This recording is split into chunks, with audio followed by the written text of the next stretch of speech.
Hello दोस्तों, आज हम बात करने वाले हैं जेवीपी के बारे में। यहाँ पर डिस्कस करेंगे नीट पीजी मेडिसिन के प्रीवियस क्वेश्चन पर। जो टॉपिक है जो सबको मतलब ऐसा लगता है कि ये टॉपिक ना हो तो अच्छा, पर इसमें से एक एमसीक्यू तो आता ही है, तो तुरंत यहाँ से एक बार देख लो कि क्या है जेवीपी। तो जेवीपी में क्या रहता है, ACNV ऊपर वाले वेव है एंड X5 डिसेंट वाले वेव है। अभी कैसे पूछेंगे कि प्रोमिनेंट ए वेव आ रहा है या रैपिड एक्स डिसेंट है या रैपिड वाई डिसेंट है, तो क्या होगा कोज, ये पूछ सकते हैं।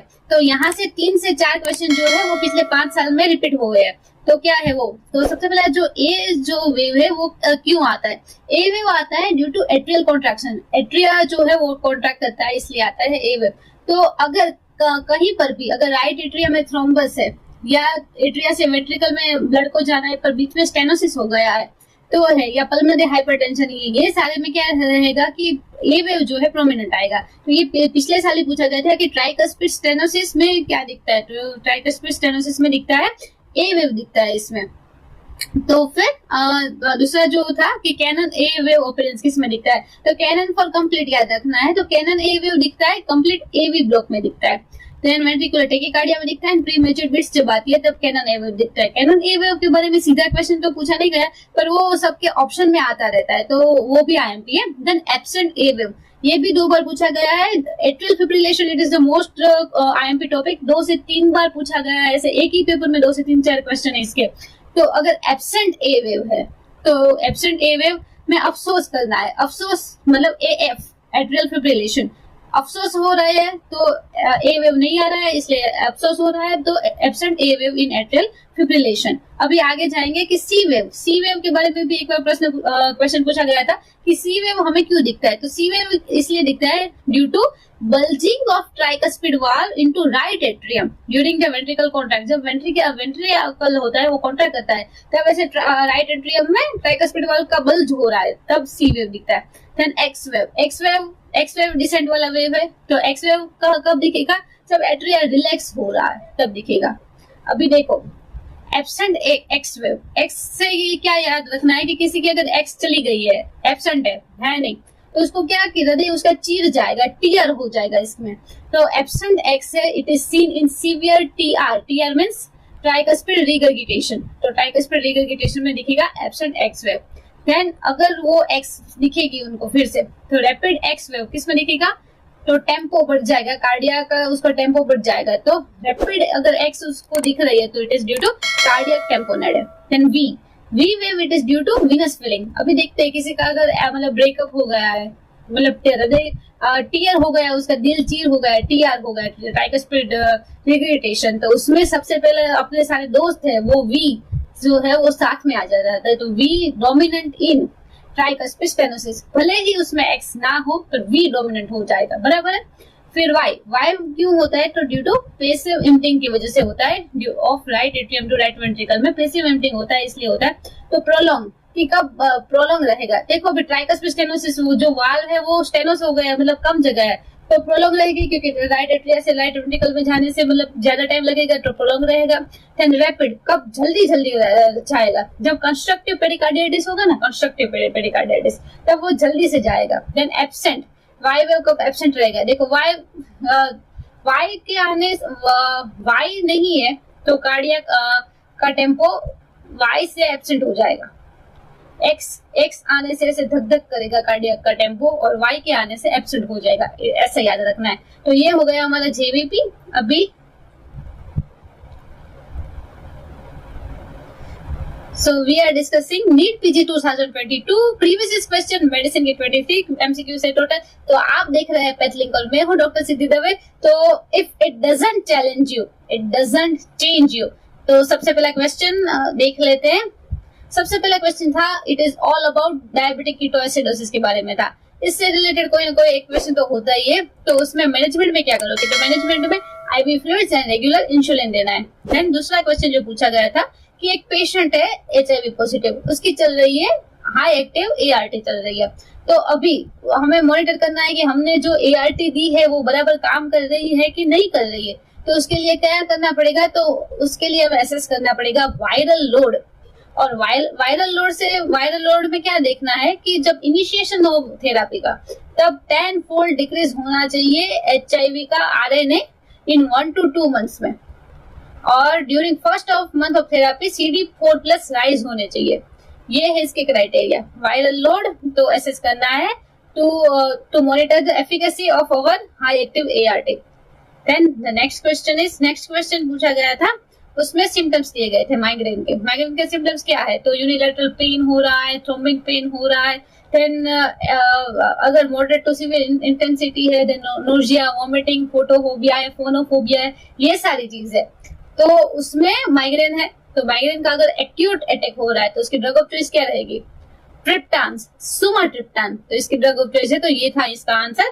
देन नेक्स्ट क्वेश्चन की ओर बढ़ रहे हैं। नेक्स्ट क्वेश्चन जो था उसमें पहले तो अलग अलग सिनारियो दिए थे कि एक पेशेंट है which is non compliant for the drug, मतलब उसको ड्रग नहीं लेनी है, उसको ड्रग लेने से बहुत परेशानी हो रही है, तो उसने क्या किया, उसने ड्रग लेनी बंद कर दी, और जैसे ही उसने ड्रग बंद कर ली उसके बाद क्या हुआ, उसके सीवियर डिस्पनिया हो गया, पिंक फ्लोथिस स्पूटम आने लगे, then production of diaphoresis, then cyanosis, ये सारे होने लगे उसमें। तो और उसके CXR मतलब चेस्ट एक्सरे भी दिया गया था जिसमें इंटरस्टिशियल मार्किंग इंक्रीज थी, वास्कुलर मतलब रीडिस्ट्रीब्यूशन था, एल्यूलर एडिमा इन बटरफ्लाई पैटर्न, ये सब था कार्डियोमेगाली। अभी ये सारी चीजें मतलब पेशेंट अभी ड्रग ले रहा है, फिर उसने अचानक से ड्रग बंद कर दी, फिर उसको अचानक सीवियर डिस्पनिया हो रहा है, पिंक फ्लोथिस स्पूटम आ रहा है, प्रोडक्शन हो रहा है, डायफोरेसिस हो रहा है, तो ये सारी चीजें किसमें हो सकती है, तो किसमें एक्यूट सीवियर हाइपरटेंशन हो सकता है उसको, या कार्डियोजेनिक पल्मोनरी एडिमा हो सकता है, या एक्यूट MI का अटैक भी हो सकता है, या exacerbation of the chronic heart failure, कुछ भी हो सकता है इसमें से। तो ट्रीटमेंट क्या देनी है, अभी डिस्पनिया हो रहा है उसको, ड्रग उसकी चालू थी जो उसने बंद कर दी है, तो अभी सबसे पहले क्या देना है, नाइट्रोग्लिसरीन विद आइसोसोर्बाइड नाइट्रेट, ये सबसे पहले दे देनी है, तो ये था इसका आंसर। देन डायरेट दे सकते हैं, नाइट्रेट दे सकते हैं, देन मॉर्फिन, ऑक्सीजन, ये सब तो दे ही सकते थे, तो सबसे पहले नाइट्रोग्लिसरीन दे देना है, तो ये था इसका आंसर। नेक्स्ट क्वेश्चन के ऊपर है। नेक्स्ट क्वेश्चन था, it is related to tricyclic anti depression के बारे में। अभी क्वेश्चन में सीधा तो ये नहीं देते, क्वेश्चन में घुमा घुमा के देते हैं। क्वेश्चन में दिया था patient it is he is on anti depressive therapy, वो उसको चल रही है, और उसके बाद उसको QT प्रोलोंगेशन आ रहा है, एंट्रियोवेंट्रिकुलर ब्लॉकेज आ रहा है, राइट वर्ड एक्सिस डेविएशन आ रहा है, हार्ट का वेंट्रिकुलर टैकीकार्डिया हो रहा है, ये सब अगर हो रहा है तो सोच लेना it is due to TCA जो TCA है ट्राइसाइक्लिक एंटी डिप्रेशन, उसकी वजह से हो रहा है। अभी ट्राइसाइक्लिक एंटी डिप्रेशन कब कब यूज करते हैं, तो पहले तो साइकोटिक डिप्रेशन है, अगर किसी को इंसोम्निया है, देन सीवियर पेन हो रहा है इसको, तो यूज करते हैं। उसके मैकेनिज्म ऑफ एक्शन क्या है, it will inhibit the norepinephrine and serotonin Uptake, वो इनहिबिट कर देता है। देन अभी उसकी जो एक्टिविटी है it is like quinidine like sodium channel blockage है उसकी एक्टिविटी, तो quinidine like sodium channel blockage करके उसकी एक्टिविटी पूरी इफेक्ट ऑन कार्डियक कंडक्शन पे होती है, इसलिए क्या होता है, QT प्रोलॉन्ग हो जाता है, AV block, atrioventricular block, hypotension, rightward axis deviation, ventricular tachycardia, ये सब होता है। तो पेशेंट को ये सब हो रहा था, तो हमें अभी ट्रीटमेंट क्या करनी है, तो treatment will be intravenous sodium bicarbonate bolus देना है, ये थी ट्रीटमेंट। अभी ट्राइसाइक्लिक एंटी डिप्रेशन की एक और anticholinergic syndrome like also activity है, तो इसमें dilated pupil, high temperature, dry mouth, then myoclonic movements, ये सब भी होती है, तो उसकी एंटीकोलिनर्जिक सिंड्रोम लाइक भी एक्टिविटी है। पर यहाँ का जो आंसर था it is intravenous sodium bicarbonate देना है। नेक्स्ट क्वेश्चन था, क्वेश्चन पूछा गया था, फीवर है पेशेंट को, साथ साथ में नाइट स्वेट हो रहा है, फीवर नाइट स्वेट तक हमें टीबी ऐसा लग रहा होता है। फिर आगे था कि बायलेटरल फेशियल पाल्सी हो रहा है, bilateral facial palsy plus bilateral hilar lymph node. जब भी हाइलर लिम्फ नोड के बारे में आए ना तब तुरंत सोच लेना है कि इट इज सार्कोइडोसिस हो सकता है ऐसे। तो फिर सार्कोइडोसिस क्या है, it is a granulomatous inflammation but non necrotizing. देखो टीबी में क्या दिखता है, कैशियस नेक्रोसिस दिखता है, तो it is a necrotizing inflammation, but sarcoidosis है, कैस्केड डिसीज है, क्यू फीवर है, ये सारे जो है इसमें क्या दिखता है, इसमें ग्रेन्युलोमा नहीं दिखता, ग्रेन्युलोमा दिखता है पर कैशिएशन नहीं, मतलब नेक्रोसिस नहीं दिखता। तो it is a granulomatous inflammation but non necrotizing. इसमें एचपी हिस्टोपैथी में क्या दिखता है, Schaumann bodies, asteroid bodies within the giant cell, ये सब दिखता है। इसके एसोसिएटेड दो सिंड्रोम है, एक है लॉफ्ग्रेन सिंड्रोम, एक है मिकुलिच सिंड्रोम। लॉफ्ग्रेन सिंड्रोम में क्या होता है कि इरिगोमोनोडोसम होता है, hilar adenopathy, then peri articular arthritis, ये सब होता है। और म्यूकोरल सिंड्रोम में it is related to parotid, parotid से रिलेटेड है, parotid sub maxillary and sublingual gland involve हो जाती है। देन ल्यूपस पर्नियो क्या है? Lupus pernio it is skin involvement bridge of the nose, bridge of the nose की स्किन अगर इन्वॉल्व है तो उसको सार्कोइडोसिस में बोलते हैं, ल्यूपस पर्नियो। तो फिर हमारा आ गया है नेक्स्ट क्वेश्चन। नेक्स्ट क्वेश्चन तो ये था कि इसमें से नीचे दिए गए कौन से ऑप्शन में हमें इन्फेक्टिव एंडोकार्डियाटिस की प्रोफाइलैक्सिस एंटीबायोटिक नहीं देनी है। अभी किसमें देनी है? तो देनी है, अगर प्रीवियस हिस्ट्री है इन्फेक्टिव एंडोकार्डियाटिस को देनी पड़ेगी। Then on repaired cyanotic heart failure है तो भी देनी पड़ेगी। देन प्रोस्टेटिक वाल्व तो भी देनी पड़ेगी। पर एट्रियल सेप्टल डिफेक्ट ऐसी है जो रिस्पेक्टेड नहीं है इन्फेक्टिव एंडोकार्डियाटिस की, तो उसमें प्रोफाइलैक्सिस नहीं देनी है। अभी देख लेते हैं कि इन्फेक्टिव एंडोकार्डियाटिस क्या है। तो ड्यूक्स क्राइटेरिया उसमें यूज होते हैं। Infective endocarditis bacterial and fungal inflammation of valvular और एंडोकार्डियल सरफेस। अभी इसमें वेजिटेशन कैसे दिखते हैं? वेजिटेशन के बारे में भी क्वेश्चन पूछते हैं। Large friable vegetation on heart valve इसमें दिखते हैं। प्रोफाइलैक्सिस अगेंस्ट इन्फेक्टिव एंडोकार्डियाटिस का डेंटल प्रोसीजर अगर कोई है, रेस्पिरेटरी ट्रैक की कोई भी प्रोसीजर अगर कर रहे हैं तो उससे पहले बोलते हैं कि प्रोफाइलैक्सिस ले लो इन्फेक्टिव एंडोकार्डियाटिस की। अभी पेशेंट जो है पेनिसिलिन से एलर्जिक नहीं है, उनको प्रोफाइलैक्सिस में क्या देंगे? तो 2 gram amoxicillin orally 1 hour before the procedure देंगे। अभी मोस्ट कॉमन ऑर्गेनिज्म को क्या है जो इन्फेक्शन करता है? एक तो स्टेफाइल जो अर्ली ऑनसेट है तो स्टेफाइलोकोकस, और अगर लेट ऑनसेट है तो करेगा स्ट्रेप्टोकोकस। और इसमें ऑस्लर नोड्यूस, रोथ स्पॉट, ये सारे देखेंगे। ड्यूक्स क्राइटेरिया है उसके। ये रहा हमारा इन्फेक्टिव एंडोकार्डियाटिस। अभी एंडोकार्डियाटिस के बारे में भी प्रीवियस क्वेश्चन में बहुत पूछा गया है कि कैसे वेजिटेशन किस में देखते हैं। तो देखो स्मॉल देखो यहाँ पर लाइन में स्मॉल एंड वार्टी वेजिटेशन। अगर लाइन में स्मॉल वार्टी वेजिटेशन है तो it is seen in rheumatic fever. Then large irregular mass on wall cusp, अगर large mass दिख रहा है तो it is in infective endocarditis. Then non-bacterial thromboendocarditis, ये एक IMP नहीं है, उसमें small blood vegetation देखते हैं, पर ये IMP है हमारा लिबमैन सेक्स एंडोकार्डियाटिस। अभी उसमें क्या रहता है? Small and medium size vegetation. अभी ये जो था वो प्रीवियस ईयर में पूछा गया था। लिबमैन सेक्स एंडोकार्डियाटिस में वेजिटेशन कैसे होता है? स्मॉल एंड मीडियम साइज के होते हैं। और इन्फेक्टिव एंडोकार्डियाटिस में large irregular mass on wall cusp होता है। तो ये रहा हमारा इन्फेक्टिव एंडोकार्डियाटिस। कभी नेक्स्ट क्वेश्चन तो सीधा वन लाइनर था कि प्रोडक्टिव नोमा है पेशेंट को तो ड्रग कौन से देंगे? तो ड्रग देंगे ब्रोमोक्रिप्टेन। देन अभी आया हमारा एक्यूट रूमेटिक फीवर। अभी एक्यूट रूमेटिक फीवर है किसी पेशेंट को तो उसकी secondary prophylaxis after an episode तो क्या रहेगी? तो उसकी आंसर था कि 6 lakh international unit of benzathine penicillin injection once every 3 week. Every 3 week में एक बार। पर कब देना है? 5 साल तक, या पेशेंट की एज हो जाए 18 साल, या तो 18 साल पेशेंट की ये एज हो जाए, या अटैक के 5 साल तक, विच एवर इज लॉन्गर, उतनी तक की प्रोफाइलैक्सिस देनी है रूमेटिक फीवर की। अभी एक्यूट रूमेटिक फीवर क्या है? It is autoimmune disease respond to group A streptococcal infection. Age कौन सी अफेक्टेड होती है? 5 से लेकर 14 तक एज इन्फेक्टेड रहती है।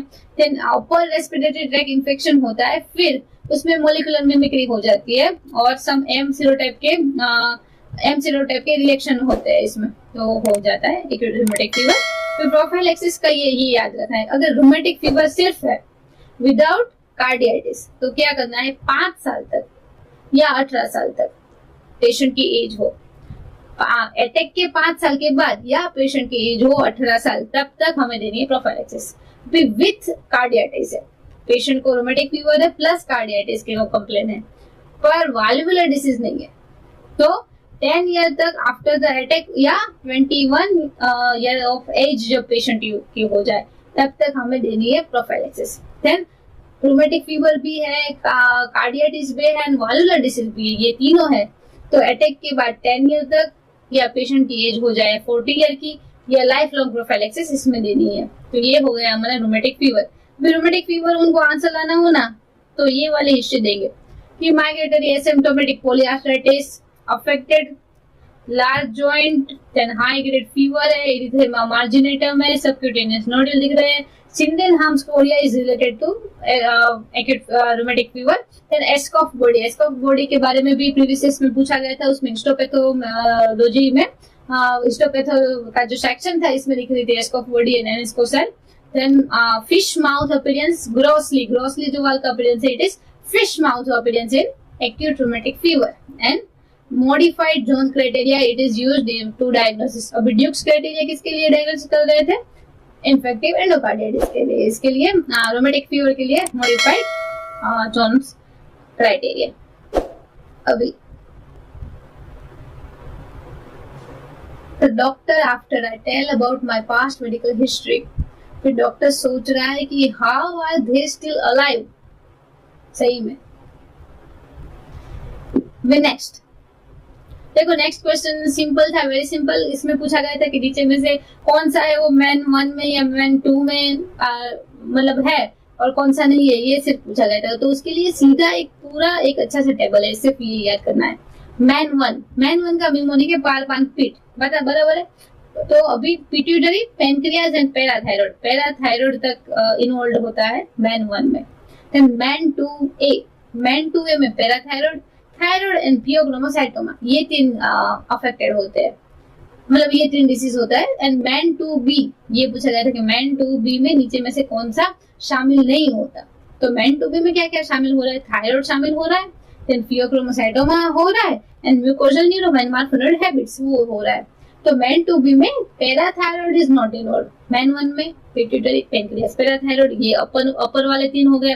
देन मैन 2A में पैराथायरॉइड, थायराइड एंड पियोग्लोमोसाइटोमा, ये हो गए. फिर मैन 2B में thyroid medullary carcinoma, pheochromocytoma and mucosal neuroma, तो ये हो गए हमारे मैन 2 में. अभी क्विकली देख लेते हैं कि मैन 1 ऑफ द सिंड्रोम है, तो it is also called as Wermer syndrome.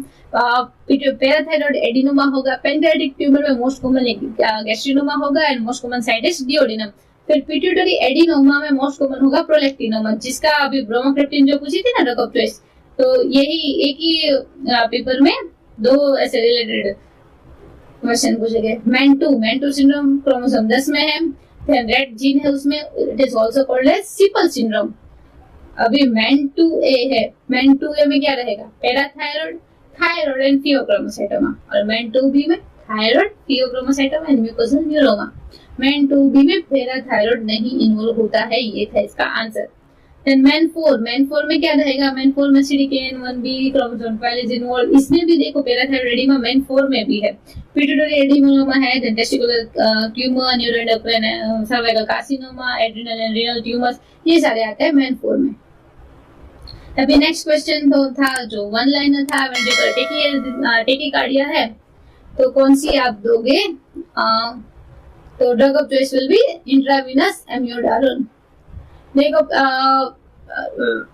Ventricular tachycardia है तो IMP है ही, तो उसके और पैरोक्सिस्मल सुप्रावेंट्रिकुलर टेकीकार्डिया, वो टेकीएरिथमिया, उसके बारे में भी क्वेश्चन पूछते हैं. तो उसकी जो दिखती है ऐसे, उसकी जो ECG की पैटर्न होती है वो ऐसे ऐसे ऐसे ऐसे ऐसे जा रही होती है. तो ventricular tachycardia is also one of the IMP topic. Then पूछा गया था ट्यूबरकुलस मेनिंजाइटिस के बारे में कि जिसका CSF का जो अपीयरेंस था, it is cobweb like plot मिल रहा था. और CSF के अगर स्लाइड जब हमने बनाई थी तो क्या मिल रहा था? लिम्फोसाइटिक प्रीडोमिनेंट था. अभी देखो CSF वाला ये जो टेबल है बहुत इजी है और ये सिर्फ थोड़ा याद करना है. देखो नॉर्मली CSF में क्या रहता है? ग्लूकोज रहता है 40 से लेकर 85 तक. अभी ग्लूकोज कम हो जाएगा, तो कम हो जाएगा तो मतलब कि क्या हो सकता है? बैक्टीरिया जो है वो ग्लूकोज खा रहा है, तो बैक्टीरियल इन्फेक्शन है, ट्यूबरकुलोसिस इन्फेक्शन में ये सब में कम होगा ग्लूकोज. पर वायरल इन्फेक्शन में कभी ग्लूकोज कम नहीं होगा, ये 40 से लेकर 85 के रेंज में ही रहेगा. तो ये है differentiating point for viral meningitis. Then protein normally क्या रहेगा? 15 to 45. बैक्टीरिया तो बढ़ रहा है, ग्रेटर देन 100. ट्यूबरकुलोसिस में भी बढ़ रहा है, वायरल में भी बढ़ रहा है. देन WBC देखो देखने, WBC 5 से कम है नॉर्मल में, और लिम्फोसाइट प्रीडोमिनेंट है नॉर्मल. बैक्टीरियल में क्या रहेगा? 1000 से ज्यादा हो जाएगा, और मोस्टली ग्रेटर देन 80% क्या रहेगा? न्यूट्रल रहेंगे. देन ट्यूबरकुलोसिस में क्या रहेगा? 25 to 100 काउंट रहेगा, पर प्रीडोमिनेंटली लिम्फो रहेंगे. देखो अगर लिम्फो ज्यादा है तो ट्यूबरकुलोसिस होगा या वायरस होगा, पर न्यूट्रो है तो बैक्टीरिया होगा, फिर ट्यूबरकुलोसिस और वायरल में डिफरेंशिएट करना है तो क्या रहेगा, ग्लूकोज नॉर्मल है तो वायरल मेनिंजाइटिस है। फिर 30% पूछा गया था कि 35 ईयर ओल्ड फीमेल है, presenting with fever, breathlessness, cough with expectoration. जब भी आए कि कफ विथ एक्सपेक्टोरेशन तभी आपको सोचना है न्यूमोनिया। यही सेम पेपर में आगे भी न्यूमोनिया के बारे में एक मस्त क्वेश्चन आएगा, जहां मतलब आप कंफ्यूज ज्यादा हो सके। अगर आपको बोल रहा है कि patient present with patient living with HIV है जिसका CD4 काउंट बहुत कम है, तो सीधा अगर लंग का इन्फेक्शन है तो आपके माइंड में क्या आएगा, तो सीधा आएगा कि न्यूमोसिस्टिस जीरोवेसी है। पर अगर patient productive cough with expectoration के साथ अगर प्रेजेंट हो रहा है तो it is due to pneumonia, और जब कोजिस है तो स्ट्रेप्टोकोकल न्यूमोनिया होगा, क्योंकि न्यूमोसिस्टिस जीरोवेसी में ड्राई कफ रहेगा। तो यहाँ पर क्या है कि फीवर है, ब्रेथलेसनेस, कफ विथ एक्सपेक्टोरेशन है, pneumonia, cough with expectoration pneumonia है, बराबर। तो इसकी सीटी की फाइंडिंग दी गई थी। सीटी की फाइंडिंग में क्या लिख रहा था कि एक जो कोना था वहां पर sharply demarcated homogeneous consolidated area था, बराबर। और ये जो साइन है वो रेडियो में क्या बोलते हैं, इसको कंसोलिडेशन विथ एयर ब्रोंकोग्राम। अभी सिंगल लोब इन्वॉल्व है तो लोबल न्यूमोनिया है। एयर ब्रोंकोग्राम क्या है, पेटेंट ब्रोंकाई रहेगी, seen in the area of consolidation वाला एरिया है उसमें पेटेंट ब्रोंकाई है तो उसको बोलते हैं air bronchogram. And another option was thymoma. Thymoma भी प्रीवियस ईयर्स में पूछा गया है। अगर सीटी की इमेज दी गई है, मीडियास्टिनल मास है, एंटीरियर मीडियास्टिनल मास है, तो पहले सोचना है कि थाइमोमा हो सकता है। देन अलग दूसरा क्वेश्चन पूछा गया था, दूसरा ऑप्शन था प्लूरल इफ्यूजन। प्लूरल इफ्यूजन में क्या रहेगा कि सीटी जो है उसमें एक बार जो भी फ्लूइड मतलब भर गया है तो क्या रहेगा, सिकल शेप ओपेसिटी रहेगी इसमें। देन डायफ्रैग्मेटिक हर्निया एक ऑप्शन था, तो उसमें तो क्या रहता है कि इंट्राथोरेसिक मूवमेंट ऑफ जो एब्डोमिनल कंटेंट है वो जा रहा है इंट्राथोरेसिक कंपार्टमेंट में। तो उसके दो टाइप है, Bochdalek hernia and Morgagni hernia. अभी Bochdalek hernia it is more common, it is posterior size, और उसमें हर्निएशन थ्रू कहाँ होता है, प्लूरो पेरिटोनियल फोरामेन से डायफ्रैग्मेटिक हर्निया होता है। मोरगनगी क्या रहता है, वो एंटीरियर होता है, anterior herniation through foramen of Morgagni. तो मोस्ट कॉमन है बोशडेलेक डायफ्रैग्मेटिक हर्निया। तो ये था हमारा क्वेश्चन न्यूमोनिया के बारे में जो पूछा गया था। नेक्स्ट क्वेश्चन पूछा गया है कि पैरासीटामोल पेशेंट ने बहुत ले ली है तो फिर एंटीडोट क्या है, तो it is one liner only, can acetylcysteine है इसके एंटीडोट। अभी पैरासीटामोल है वो क्या है, it is hepatic metabolism by cytochrome P450 से होता है, तो फिर उसके NAPBQ N acetyl P benzoquinone imine ये वाला सब्सटेंस बनाता है। और पैरासीटामोल खुद वो तो है नहीं, पर उसका जो ये मेटाबोलाइट है इट इज कॉजिंग हिपेटोसाइटिक नेक्रोसिस, ये सब पता है। एन-एसिटाइल पी बेंजोक्विनाइन इमाइन ये है। फिर ये क्वेश्चन देखो, हमने पहले डिस्कस कर लिया था, बहुत बार पूछा गया। एट्रियल फिब्रिलेशन भी बहुत बार पूछा गया। अगर क्वेश्चन में दिया गया है इरेगुलर दो बार अगर वो इरेगुलरली बोल रहा है तो इट इज अफसोस की बात है, ये याद रखना है। Patient with irregular pulse 120 per minute and pulse deficit is 20. Irregular pulse है तो पहले तो एट्रियल फिब्रिलेशन, जेबीपी में क्या रहेगा, अफसोस की बात है, a will be absent. Then atrial fibrillation में क्या it is the most common sustained arrhythmia है। रैपिड इरेगुलर एट्रियल एक्टिवेशन रहता है। अभी एट्रिया जो है वो इरेगुलरली एक्टिवेट हो रहा है तो वेंट्रिकल में भी कंडक्टेड उसके रेट है वो ज्यादा रहेंगे, वो भी इरेगुलर रहेंगे। तो वेंट्रिकुलर कंडक्टेड रेट है वो अगर 110 से 160 बीट पर मिनट रहेंगे। Pulse deficit will be present in atrial fibrillation. और पी वेव, जैसे ए वेव नहीं रहेगा ना, अफसोस की बात है, वैसे भी पी वेव उसको नहीं रहना है एट्रियल फिब्रिलेशन में। तो एट्रियल फिब्रिलेशन में किसी को नहीं रहना है, सब कुछ इरेगुलर है। ए वेव भी एब्सेंट रहेगा जेबीपी में और ईसीजी में P wave will be absent. अभी उसकी ट्रीटमेंट क्या है ये एक बात देख लो।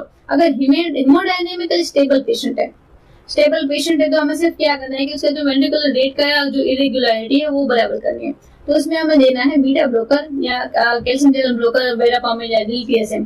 अभी ये ही सेम क्वेश्चन ऐसे पूछा गया था प्रीवियस ईयर्स में कि एक पेशेंट है जिसकी थायराइडेक्टोमी की है, पेशेंट है अस्थमा का पेशेंट है, फिर उसको ये इरेगुलर पल्स आ रहा है तो thyroidectomy is also one of the causes for the atrial fibrillation. तो वहां पर क्या था, का पेशेंट था अस्थमा का, इसलिए बीटा ब्लॉकर है वो कॉन्ट्राइंडिकेटेड है। तो वहां पर जो आंसर था वो दिल के आंसर था, कैल्शियम चैनल ब्लॉकर देना है। यहाँ पर क्या है, यहाँ पर स्टेबल पेशेंट है, वेंट्रिकुलर रेट कंट्रोल करना है, तो बीटा ब्लॉकर पहले दे सकते हैं, बाद में भी दे सकते हैं। और अगर अनस्टेबल पेशेंट है, यही पेशेंट है पर अनस्टेबल है, तो क्या करना है, कार्डियोवर्जन देना है और उसके बाद देनी है क्लास 3 एंटीएरिथमेटिक, दैट इज आइबुटिलाइड। अभी ये कार्डियोवर्जन में भी क्वेश्चन पूछते हैं, देखो अभी ये जो एट्रियल फिब्रिलेशन का जो एपिसोड है, अगर वो 48 आवर्स से ज्यादा का है, तो 48 आवर्स से ज्यादा अगर कार्डियोवर्जन देंगे ना, तो क्या रहेगा पता है, it will precipitate the thromboembolic events. अभी एक तो हम काम कर रहे थे एट्रियल फिब्रिलेशन को सखा करने का, और वो तो हो ही नहीं रहा हमारा, तो और क्या प्रेसिपिटेट थ्रोम्बोएम्बोलिक इवेंट हो गई है अभी। तो इसलिए क्या करना है कि अगर कार्डियोवर्जन 48 आवर्स से ज्यादा का अगर एपिसोड है, तो पहले देख लेना है भाई कि पहले 3 वीक के लिए एंटीकोगुलेंट दे देनी है, फिर ऐसे केसेस में कार्डियोवर्जन शुरू कर सकते हैं। पर इसमें भी हमें मतलब स्क्रूटिनी रखनी है कि थ्रोम्बोसिस कहाँ पर हो, थ्रोम्बोएम्बोलिज्म कहीं पर हो ही नहीं गया ना, तो इवैल्यूएशन करना है थ्रोम्बस का। फिर एपिसोड, अगर ये जो एपिसोड एट्रियल फिब्रिलेशन का वो लेस देन 48 आवर के लिए है, नो रिस्क फैक्टर है, हेमोडायनेमिकली अनस्टेबल पेशेंट है, तो हम कार्डियोवर्जन दे सकते हैं। और इसके भी रिस्क है कि स्ट्रोक हो सकता है, तो स्ट्रोक का जो सिस्टम है जिससे हम असेस कर सकते हैं कि स्ट्रोक होगा कि नहीं, वो है CHE2 DS2 VSSC सिस्टम, जिससे हम असेस कर सकते हैं रिस्क। देन अगर पंचायत रही आपने अभी नहीं देखी होगी तो एग्जाम के बाद देख लेना। दुनिया की सारी बीमारियां एक तरफ और बस अंदर से मन अच्छा नहीं लग रहा एक तरफ। तो नेक्स्ट क्वेश्चन था patient with chronic liver disease. Patient को क्रोनिक लीवर डिसीज है, एब्डोमिनल डिस्टेंट हो गया, जॉन्डिस है, प्लूराइटिस है, एसिडिक फ्लूइड है, न्यूट्रोफिल काउंट है ग्रेटर देन 650। जब भी न्यूट्रोफिल बढ़े तो पहले देख लेना है कि इट इज न्यूट्रोफिल ज्यादा होने से ये हो सकता है, बराबर। तो the answer was spontaneous bacterial peritonitis, ये था उसका आंसर।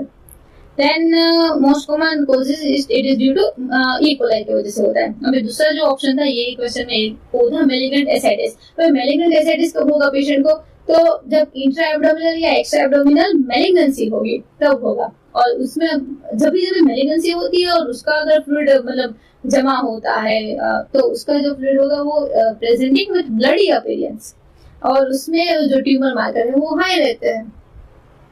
देन ट्यूबरकुलोस एसाइटिस, तो अभी ट्यूबरकुलोस है एसाइटिस तो उसमें रहेगा स्ट्रो कलर का यूरिन फ्लूइड, स्ट्रो कलर फ्लूइड मिलेगा। और WBC ग्रेटर देन 50 पर उसमें लिम्फोसाइट प्रीडोमिनेंट होगा ट्यूबरकुलोसिस है। तो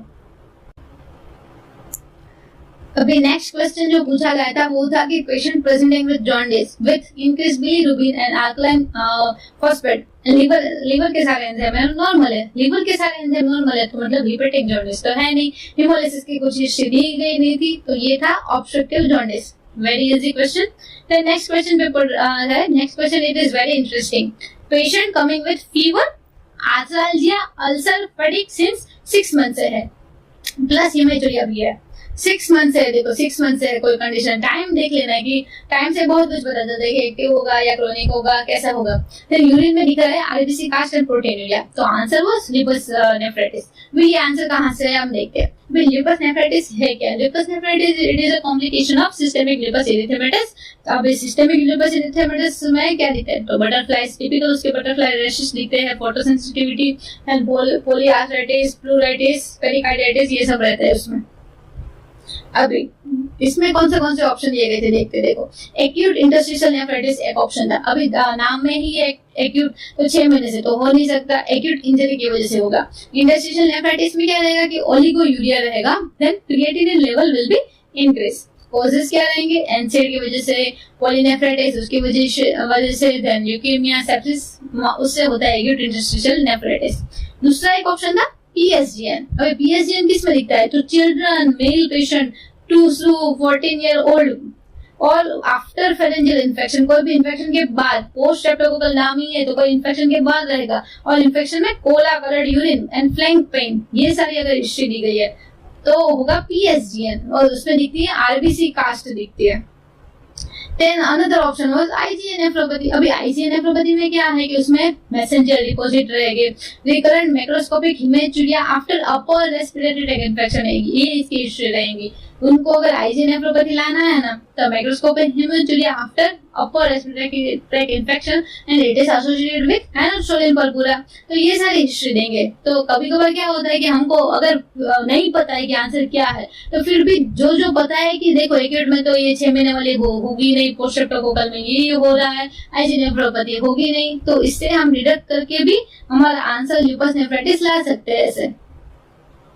देन नेक्स्ट क्वेश्चन देखो, हाइपोकैलेमिया हाइपरकैलेमिया कहीं से भी कुछ ना कुछ आएगा। हाइपोकैलेमिया में क्या रहेगा कि हाइपोकैलेमिया में कम रहा है तो टी वेव जो है इट विल फ्लैटनिंग हो रहा है टी वेव का। देन अगर और ज्यादा पोटेशियम कम हो रहा है तो क्या रहेगा, टी वेव तो बेचारा फ्लैटनिंग हो रहा है पर एक यू वेव है, यू वेव जनरेट होगा। देन यू वेव की एम्पलीट्यूड मतलब बढ़ेगी जैसे जैसे पोटेशियम कम हो रहा हो। और हाइपरकैलेमिया में हाइपरमेटिवेटोर हो रहा है और जैसे जैसे बहुत बढ़ जाएगा तो साइन वेव पैटर्न में दिखती है हाइपरकैलेमिया में। अभी ये वाले क्वेश्चन बहुत आते हैं, ये वाले कि ये एसिडोसिस है कि अल्कलोसिस है, बताओ क्या है। तो उसमें बहुत घबराना है नहीं, क्या करना है देखो, सबसे पहले पीएच देख लेनी कि पेशेंट के क्वेश्चन में पीएच कैसे दी है। अगर पीएच देखो 7.4 से देखनी है, 7.4 नॉर्मल पीएच, अगर उससे कम है तो एसिडोसिस रहेगा, उसके ज्यादा है तो अल्कलोसिस रहेगा। फिर देखना है कि HCO3 एंड CO2 उसका लेवल क्या है। देखो CO2 का नॉर्मल लेवल है 35 to 45, तो यहाँ पर हमारे क्वेश्चन में दिया गया था 81 है तो बढ़ गया है। CO2 मतलब बढ़ रहा है तो it is due to respiratory causes है। फिर HCO3, अभी HCO3 है वो उसका नॉर्मल है 22 और 26 है और यहाँ पर हो गया 40, तो उसमें क्या है कि वो भी इंक्रीज है। तो HCO3 अगर इंक्रीज हो रहा है तो it is due to metabolic causes. Then PaO2 oxygen क्या है 75 to 100, it is normal value. अभी देखना है कि कार्बन डाइऑक्साइड एंड HCO3 अगर साथ साथ में दोनों बढ़ रहे हैं तो it is due to compensatory mechanism. दोनों अगर बढ़ रहे हैं तो कंपेंसेटरी मैकेनिज्म है, पर एक ज्यादा हो रहा है एक कम हो रहा है तो it is due to mix acid base disorder की वजह से होता है। नेक्स्ट क्वेश्चन बहुत इजी था, पूछा गया था MDR TB में कौन सी ड्रग है उससे रेजिस्टेंस होते हैं, तो isoniazid and rifampicin.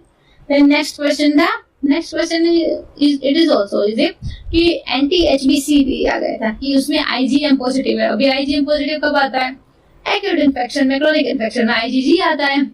HBsAg positive लिया है मतलब एंटीजन आ गया है HBsAg का।